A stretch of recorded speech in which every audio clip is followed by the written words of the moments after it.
the bad guys are talking to each other too. And I mean, it's Yeah. crazy. They've got sometimes like discussion forums where they're like talking about, oh, they've patched this hole, we all need to try this thing now too. So, criminals again are just kind of like the rest of us.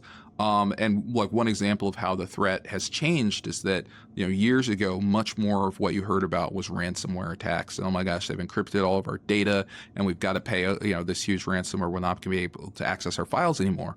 But a lot of users now, and a lot of governments have gotten, more sophisticated about, well, we need, secure, iterative backups of all of our data so that we can access it.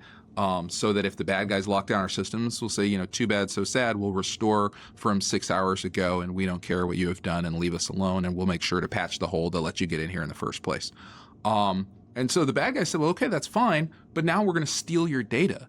So even if you can get back in your systems, we're going to hold your data hostage. And if you don't pay us, then we're going to have, these websites where we just launch all the data just into the wind, and everything that we stole, all your trade secret information, all the sensitive information for your patients, for your customers, the communications of, with your clients, so they target businesses like hospitals, like education, like law firms, accounting firms, and, places that have sensitive data that, are really under the gun if someone's just going to dump the data that's been stolen out into the world. And so I'm sure we're going to continue to try to get better at protecting against that. And then the bad guys are going to find out what the next scam is going to be, because the criminals are always going to try to enrich themselves.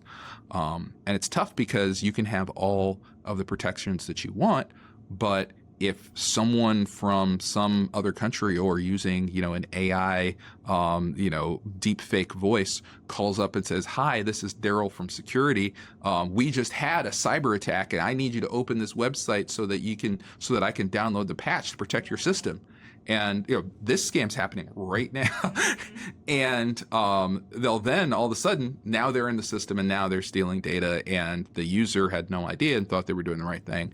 And no matter how much training you have, no matter how many, phishing email, fire drills you do inside of a company, it's sort of what we used to say in law enforcement, we're kind of in a zero failure position, because the bad guys only need to get one user to click on the wrong link, to download the wrong file, to tell the wrong person over the phone the wrong thing.